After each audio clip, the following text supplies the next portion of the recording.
It's the voice of the one and only DJ Scream, letting you know that you are now in tune to the Casual Flex, where culture meets sports and casuals are welcome. Now here's your host, Phillip Dukes. Yo, welcome to episode 15 of the Casual Flex. I'm your host, Phillip Dukes, aka Dukes the Scoop. Check me out on Twitter and Instagram at Dukes the Scoop. Make sure you hit that like and subscribe button. Today's episode is brought to you by the clothing brand The Culturally Biased. One of my good partners, IT Shaw. Really good urban brand right now. They're tapping into a lot of things and a lot of different networks. So make sure you follow them at The Culturally Biased. Today, I got a really special guest, one of my good partners, man, a guy, straight Georgia boy, went a long way, came out of Augusta, spent a lot of time in Atlanta, and did his thing for a long time, and that's Mr. Carlos Rogers. Los, what's going on, bro? What's up, man? What's up? What's going on? Man, cooling, man. Glad to have you on, man. So, matter of fact, it's crazy because I just saw you last weekend in Auburn, right? Right. Crazy atmosphere. How dope was it for you to be able to go see somebody like that I know you're really close with in Cadillac Williams lead the Auburn Tigers to a victory in Jordan-Hare Stadium? Man, it was fun, man. The atmosphere was crazy. As you know, we haven't seen it like that in I don't know when. Right. Probably like one of the old Auburn Alabama games. But it Right. was crazy, man, just to see him get the first win, to see him get the opportunity to be named as a head coach. I know that's something that, he was happy about, scared about at first, but Right. knew he can do it, knew he had the guys' attention, and they would follow him, and that's what you see. So when you first found out, when you first talked to Lack, how was he when he said, "Hey, dog, they gave it. I'm the coach, dog." Like, how was he when you talked to him?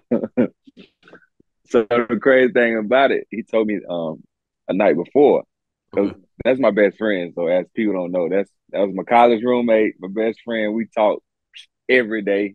Right. So he told me the night before, like, man, I got a meeting in the morning with like the second of command, Mm. and he was talking about Rich and stuff like that. And I'm like, bro, don't you got meetings in the morning? He was like, man, they told me to come meet with them. So in our mind, we was like, man, they might be about to fire on Harson. Right. But we weren't thinking that. I mean, we weren't, you know what I'm saying? We didn't think that for sure, but it was like, that might be a possibility. Right. And it was kind of a joke, like, boy, they about to name you head coach. And then, man, that next day, he told me, like, hey, Lowe's, man, they done named your boy head coach. I was like, for real? Right. He was like, yeah. He said, man, they talked to him, just talking about how much they need him, how much, Auburn need him to do this and step up. He was like, what, me? I ain't ready for that. Right. And they just told him they need, they got your back and, you know what I'm saying, you'll get through it or whatever the case may be. He was happy about it, man. He said it's a lot that Right. goes on into it, but, he's really happy about it. No, that's and I knew I was like, man, if anybody know, I know Los know. like and then but what did you say to him? I saw y'all like when you hugged him after the game, man. What'd you say to him? I was like, man, I'm happy to get your first victory, man. I'm really proud of you, man. You should be proud of yourself, man. These boys can go out here and fight for you, man. I just told him again, I'm really proud of you. And Right. I know, everybody wanted to, holler at him. So I was with him after the game, after the press conference, them long press conferences. So Man, so man. it was Now, all love, man. so if you could compare the atmosphere against Texas A&M to any game that you played in at Jordan-Hare, what game would you say had that type of juice, that type of energy that you played in? Man, it would probably have to be one of them Auburn, Alabama or them Auburn, Georgia games. Yeah, Those yeah. games crazy, especially our senior year. Oh, yeah, Especially we absolutely. played Georgia our senior year at home, man. That was a crazy game. That was a crazy game for me too, and just for us seniors, man, to go out like that. And we only had at that time SEC one more game to win was Alabama, and it was it was Right. it was a crazy moment. So, like, coming out of high school, you were pretty highly ranked. Was Auburn your first choice? Nah, Georgia. Right, that's what I Georgia thought. my first choice, man. Being from Georgia, you want to play for the Bulldogs. You want to be drafted to the Falcons. They're just a dream. I think any kid that want to stay home and stay close to their family want to go to a popular school that's close to them. But Georgia was my first choice. Right. And then, Auburn was second and so forth. But them was mainly the two schools that I really wanted to go to. I wanted to go, everybody wanted to go to Florida State, place like that, Florida. My tight end that just left me the year before went to Florida. So, but for me, it was like I want to stay close to home. Right. And, Auburn gave me an opportunity that, I can look back on and cherish for the rest of my life. And the belief they had in me, and I believed in them, what they told me, and the rest is history. Dude, did you know did you like going into your senior year, did you have any idea that you would win a Thor? No, man, I didn't. I know I was nominated. I was nominated for like Defensive Players of the Year and his other award about defense. And that award was just like, it was crazy because you see some of the guys that you look up to, previous guys that done been the best corners. I didn't really know nothing about the award, to be honest. So when it came about, I read about it and read about the history of it and things like that. And I was up against Antrell Road in Miami and Marlin and Michigan, some of the other top guys that, bigger school per se. The Right. history of their schools is bigger than Auburn. And looking at some of their stats that was better than mine, I'm like, there's no way they're going to give me this award. Right. But, when I talk to some of the people, just wasn't about your stats, just the way I played. They kind of look at me not getting many balls. We went undefeated. Right. So I didn't give up many balls. I probably got a ball or two, maybe two a game. So it looked at all that type of stuff, and I was the one they chose. All right. So you go undefeated, you win the Thorpe NFL draft. So when you go to the draft and you're getting ready, preparing for the draft, did you have any idea that you would be a top 10 pick? Yeah, I knew I was going high. I knew I was Right. going pretty high just because of when you look at the draft, you look at who needs what, and a couple of teams were saying corner, a couple of teams were saying wide receiver.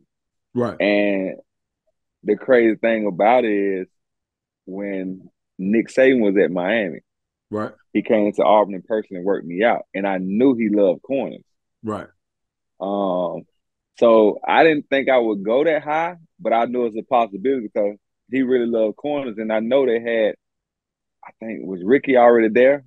They were bringing Ricky back or something. Like, it was something yeah, I where think Ricky, I didn't know. because Ronnie went and then Ricky was still there, I Ricky was think.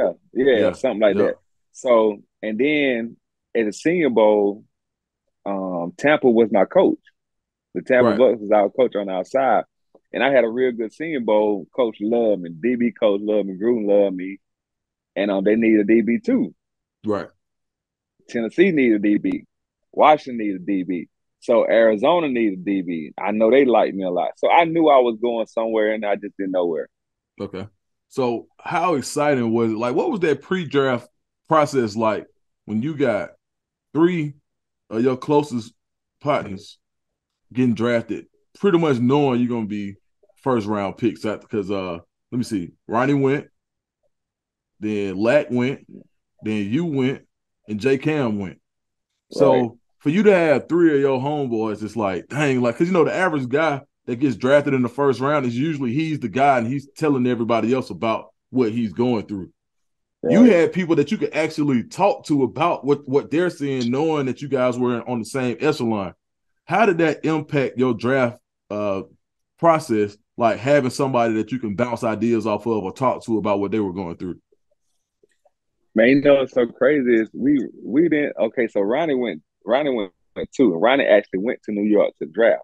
Right. So I didn't really get time to talk to Ronnie. I think I might have told him congratulations through our agent because we had the same agent. Okay. So after that draft, you busy, a lot of stuff go on in New York. Lack was at home, his family. I was at home, my family. Lack ended up going 5. Right. So, I was happy for him. I think we might have talked a little bit, but he had some interviews and stuff too. So now it comes up that I'm seeing these teams like, hold on, they saying they might get a corner. And Tennessee went with Pat-Man. Right, they went with So I'm Pat. like, man, I knew they wanted me. So in your mind, you're thinking like everything comes to your mind, like why they chose him, why they ain't chose me, when could I go next? And then Minnesota, I'm like, no, I don't want to go no Minnesota, man. It's too cold out there. And Arizona was after that. So I'm like, is it Arizona or Washington? I don't think Dallas gonna take me. Right. So Arizona took Antrell Road, and which was cool because I like Arizona too. I was like, that's cool. I trained out there, so I spent time out there. It's hot. And then next thing Washington ended up picking me. So I was, I was happy, family happy, everybody going crazy, had some, talks, some interviews and things like that. I didn't even think about Jason. I didn't think about nobody else at that time. I was just so happy. I didn't Right. think about nobody else. So then after a while, things kind of calmed down. Then went back in the house, like, looking to see when Jason gonna get drafted. And then after a while, Washington came up next. Close. I mean, came up soon. Then they ended up picking Jason. And I was like, Right. man, that's crazy, man. Man, you going to the same team. We just played college football together. Right. So Yeah, you don't see a lot of that. And nah. and so let's talk about in that locker room on the 04 team, y'all going undefeated. Who do you think was the vocal leader on that team? Oh, I don't know, man, because we all played a part in that. Right. You know what I'm saying? I think it was more position. The guys in they room kind of handled everybody, or the older guys in their room kind of handled everybody, and we kind of policed the team. So Right. I don't think it was just one outspoken person. We was that group there from '01 to '03. We had some great players. We was all tight, and you know what I'm saying, it wasn't no crazy team. We still was together. But that '04 team was just way different. It was Right. way different than any other team we played on. Right. Just brother Chet being a part of it, everybody in FCA, and our meetings before the game, our prayer meetings before the game. It was just all of us was real close. Right. And then having the players we had, we all played together. We cared for each other. It wasn't no hate. It wasn't no, what I'm saying, it wasn't none of that. We just all went out there and played, and it was fun. And Right. it's fun when you're winning. Yeah. So yeah, so the crowd behind it. It was just, man, our senior year, we wanted it. And then after we were just blowing teams out, defense was giving up like 11 to 12 points a game, like on average for the season. Like it was just crazy. The offense putting up about 30 some points a game. It was fun, man. We really enjoyed that. That was just a different team. Man, and a lot of all right, so this is my biggest thing. So the '04 team got snubbed, in my opinion. Like y'all should have Right. been at least in the national championship conversation, right? Right. All right. So do you think, and I know you probably had this conversation because I know you probably played with somebody who went to USC that year. Do you Yeah. think that '04 Auburn team would have beat the USC team? I think so. And I'm not being biased. It's just that our defense was much better than the team that we had played before when they came out here and played us. Our defense is much better. Right. When you look at the matchups, we had D linemen that was hunting the quarterback, Right. linebackers and stopping the run. Right. So we had fast guys on the D line. So with Reggie doing all that dancing he was doing on the highlights, it just wouldn't happen to us. We had a fast defense, and me and Mike Williams lined up against each other. So, that's somebody good against versus somebody good. Right. And I just don't see how they was gonna stop our offense. Right. That Can was the y'all stop problem. the Everybody run? think, yeah, like everybody thinking, Reggie Bush, that's all they see, Matt Lyon or whatever. How y'all gonna stop them two boys in the backfield and our quarterback that got receivers that's 6'2", tight end that's a receiver, really 6'5". Right. He's a receiver that went to cornerback. So how Right. y'all gonna stop all that? Right. Yeah. So Now. that was the problem. But I think it was gonna be a good matchup regardless. And Right. it's something I know when they look back on, they was like, man, we should have had them in there because Oklahoma when it got blowed out. God, man, what spank? How's them Right. folks? Yeah, like so, like yeah, and then too, and a lot of folks like, oh, okay, yeah, they're gonna play a good team in the Sugar Bowl. Man, really, that game against Virginia Tech wasn't as close as it looked. Like, and y'all Nah, still handled man. them. Like, We really beat them bad than the score was. But I mean, it right, was fun. We had fun down there. It was a good way to go out. And, that season right there changed what's going on right now, right. with the college playoffs. So, we did something good. Now let me ask you this: you in Washington, Chocolate City, DC, young, rich, a player, like you feel me? Like from the South. Man, what was the wildest situation that you got in where a female was just at you? Shoot, man, I didn't notice it, but when you first get there, y'all stay in the hotel because of we was in the hotel because of for camp. Okay. And you just get fan mail, you get all types of fan mail. Right. And you get fan mail, a female just, I want you, I want to meet you, this is my number, call me. Like Right. you get pictures from kids and other people that are trying to sell them. And then you just Right. get mail from women that just throwing themselves for them. I'm like, hold Oh on, wow. this how it is? Man, it was crazy, but DC was fun, man. DC just like Atlanta. Right. Right. It just get colder. It's just Yeah. like Atlanta, man. So I was right at home. And then I had a homeboy that I already knew for Okay. years, in DC. So I felt at home. Like, so one thing I say about you is like you ain't never really been the type of guy who would be Hollywood. Like, and you see guys like in the NFL and they be from a certain place and they act different. And I know for a fact that I done seen you in some place, I'd be like, bro, what you doing here? And you might look at me like, boy, what you doing here? And it's like, I always I had a respect for you. Man, look, hello, this is a true story. Not even about 3-4 months ago, I'm in a spot. Somebody like, you went to Auburn? Yeah. I bet you don't know such and such, such and such. I said, I bet I do. And they FaceTime right then. But right. what gave you that humility to the point where you never really wanted to kind of forget where you came from or start acting different because you became like a millionaire overnight? I don't know, man. I think it just in me. I'm from the Right. country. Like I grew up my whole family is from Thompson, Georgia. That's country. Right. And in fourth grade, we ended up moving to Augusta. Right. So and that's country too. But I think it's just in me, man. I'm not the guy that if I'm going out in the club, I don't want you calling my name. Right. I'm good. I'm good over here chilling with my boys or whatever. Right. We're gonna have fun. I don't need all that attention on me. And I'm just the same way. And maybe it should have been places I shouldn't be going into. but you know what I'm saying? I just felt at home. I don't feel like I need to be Hollywood. Somebody going, I didn't think about somebody doing something to me. I didn't think about, I was in a place I didn't belong. I just thought it was normal. Right. And and I don't show out. I don't be out there in Front Street. I don't put myself out there.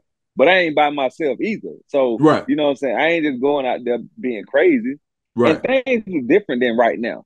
Right. Right now, you know what I'm saying? You need to be careful. You need to watch yourself because guys is out there, they crazy these days. Right. But I think that's just from me being, that's just the way I raised, man. Humble. I ain't better than nobody. Right. I don't need you to move out the way because I'm coming in. Like I can say excuse me. Right. Thank you. You know what I'm saying? I'm yes, ma'am, no, ma'am. I'm the same way.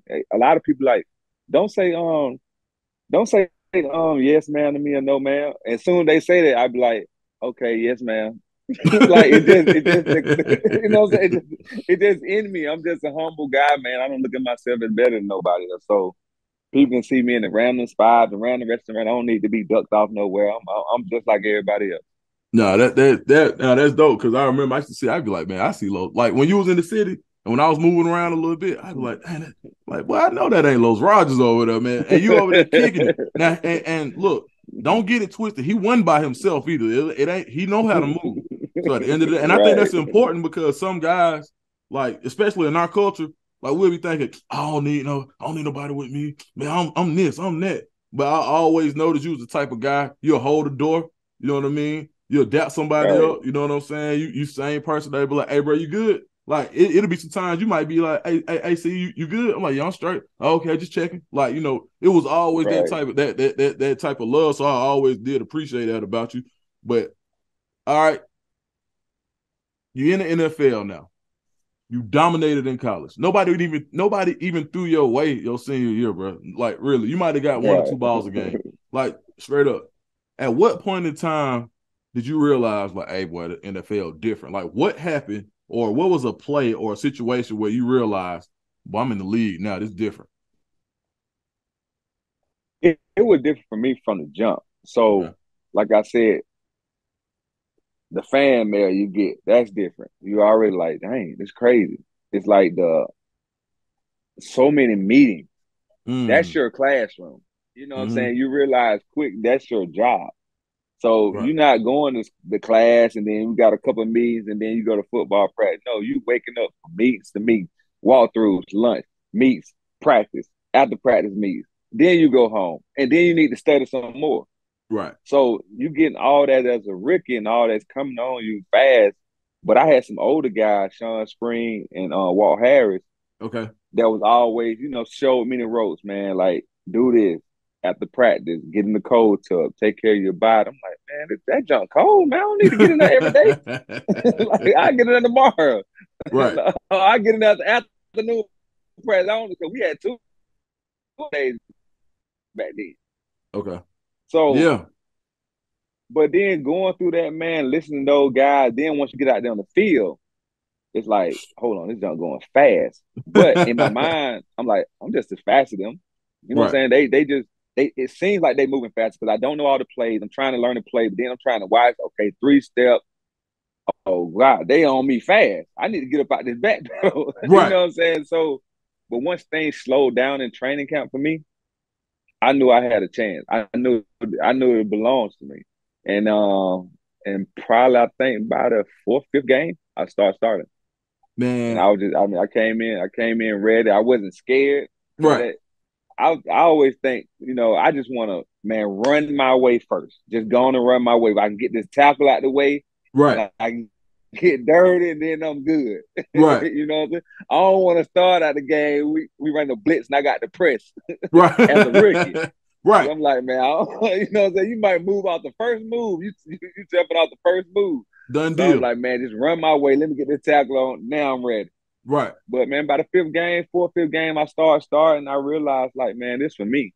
Right. Just handle my business, make sure I study, make sure I take care of my body. And, it helped me a long way. Who would you say was the best wide receiver that you played against?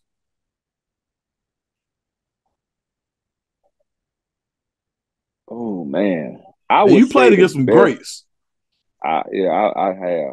But I would say in this, a lot of wide receivers are good. If you one of the top wide receivers, you getting paid and you pretty good. You getting number one, if you getting a lot of balls, you're gonna be good. Some wide receivers are real good, they don't get a lot of balls.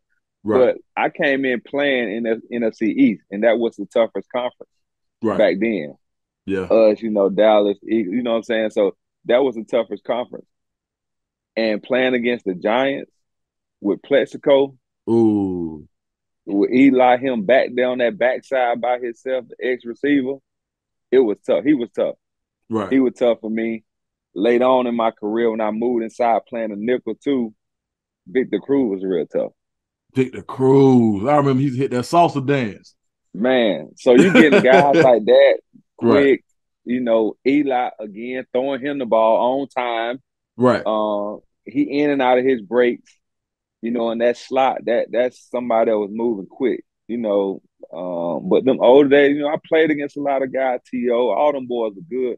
But back then, Eli and them was rolling. Man, look, I tell you something that so I went back and watched a little film. Bro, you handle your business against T.O., dog. Like, a lot of folks don't talk about that. But you won a lot of them. I ain't gonna say you won the most. I say you won a lot of them. Like you really handled yourself well about against T.O. Like, what put you in the mindset for you to get up for those games? Because T.O. was embarrassing dudes that back then. He was. And you did your thing. Like, what allowed you to play so well against him? Man, I think just any receiver, my mindset is stay on my technique and I'll be all right. So I was never scared. I wasn't a guy that was never scared of no receiver.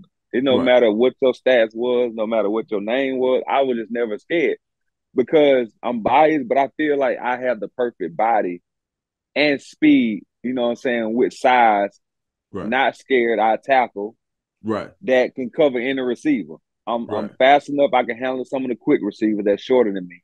Right. And if they are too quick, I'm long enough to put my hands on you. Right. And then the big receivers, I'm faster than them are, pretty much the same feet, and I still put my hands on y'all. Right. So that's why guys like Dion, by 6 feet, 6'1", Right. Charles Woodson, 6 feet, 6'1", 6'2", Champ. You know what I'm saying? All those Yeah. guys, them same guys, same body frame that can handle tall guys and smaller guys. So when it came to T.O., I just wasn't scared. And then Right. I had a dog back then, Sean Taylor, that he didn't want no parts of. Ooh, So, man. you know what I'm saying? I used all that to my advantage too. So when you Man, I'm got glad you somebody brought that about up. back there and T.O. knew what that boy can do, Right.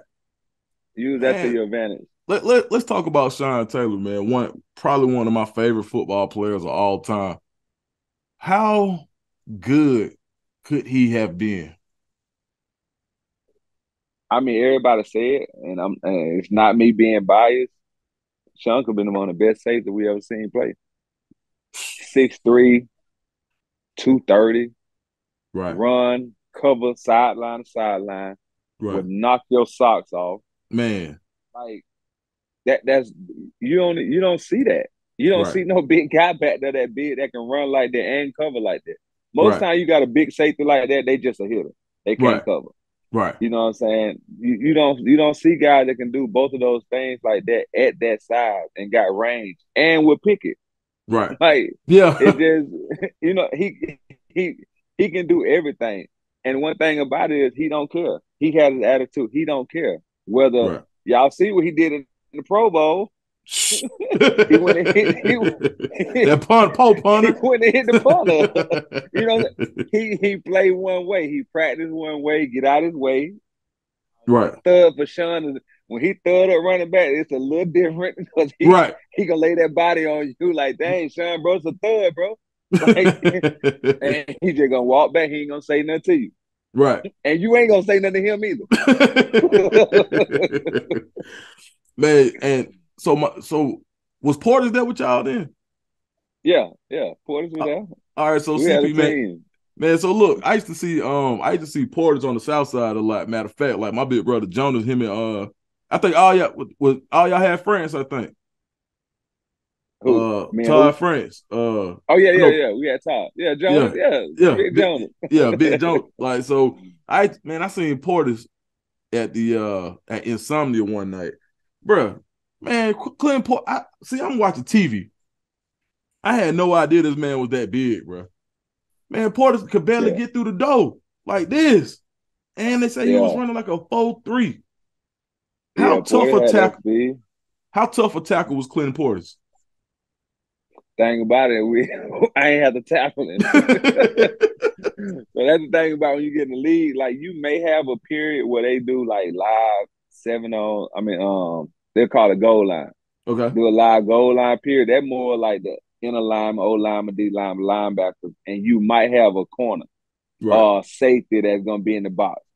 But for the most part, man, you're not touching CP. You Nah. ain't touching CP in practice. In the league. You don't do that hitting in practice because they can't afford to get nobody hurt. Imagine somebody Mm. like that getting hurt and y'all Right. paying 30, 40 million and he get hurt in practice. Quarterback get hurt. Nah, they don't play that. Nah. Okay. That's Okay. college. Right. But So I man, seen people running up to CP, and I right. seen people taking out linebackers on blitz.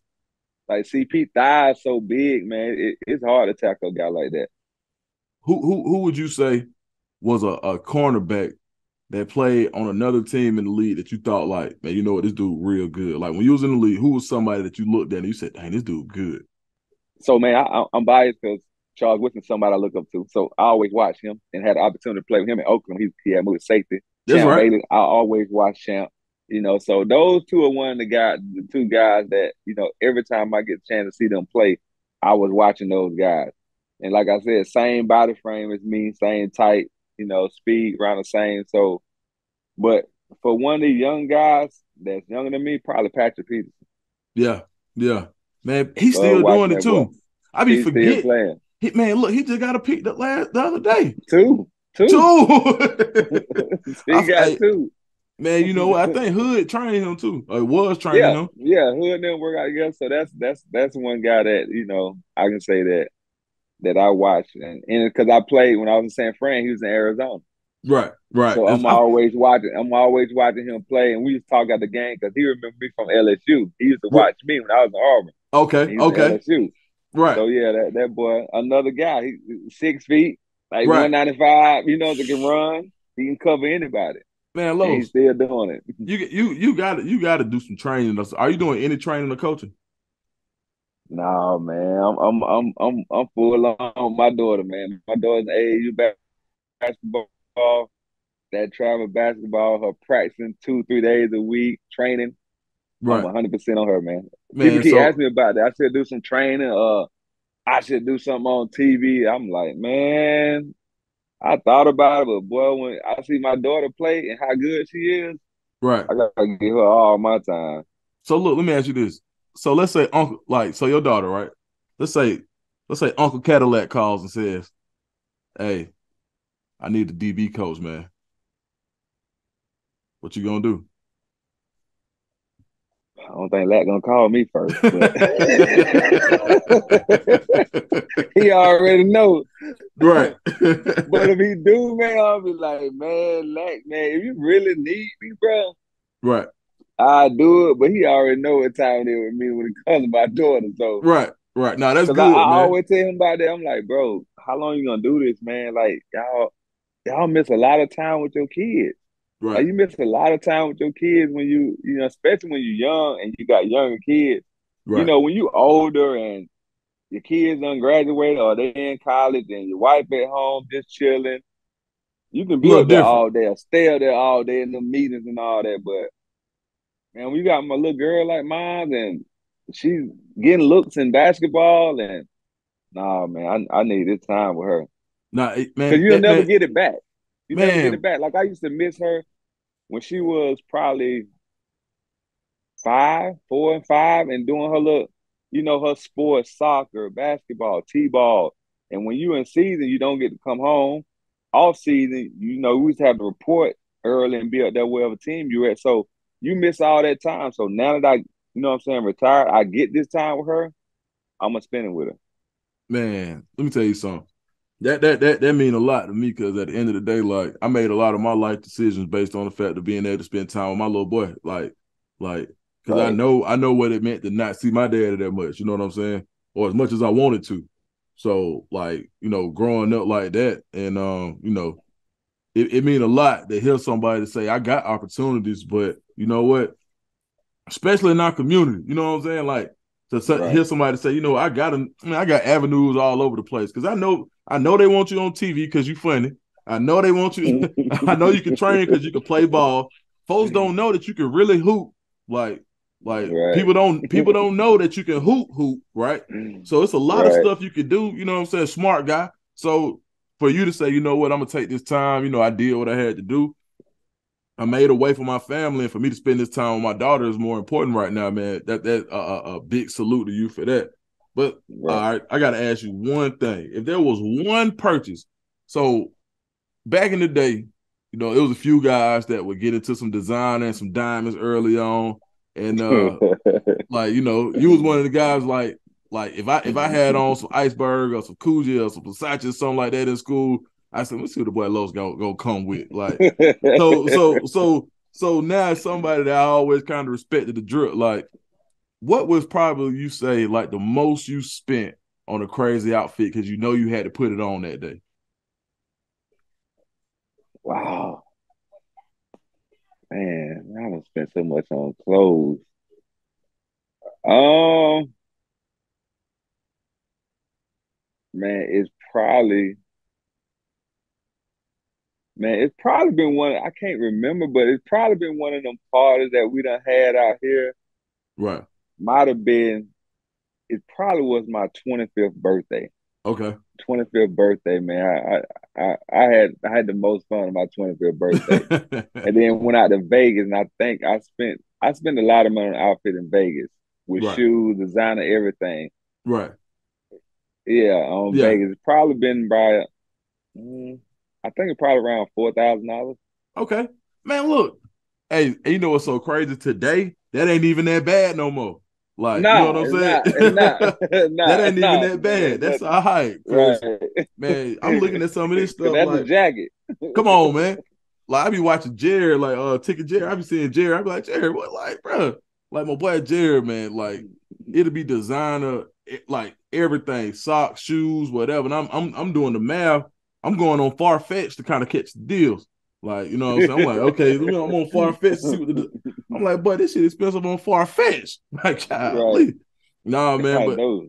Lowe's, man, I really appreciate it, man. I know you have some stuff to do today, man. So I appreciate it, man. Like if it's anything that like that you want anybody to, like, you got a like a business or anything that you're doing that you want Auburn people or NFL people or any of your fans to know, or what would you want to tell your fans right now?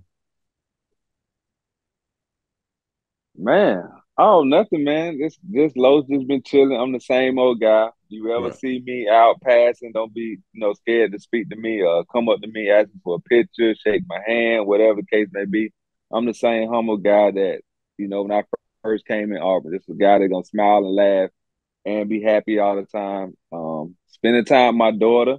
If you right. ever got a kid or something in basketball, she played for FBC United. Um, and that's about it, man. That's just my life, man. I be chilling. I'm on that golf course. I'm I'm on on a that golf golf course, course. man. I'm I'm on the on the links. golf course. What's your handicap?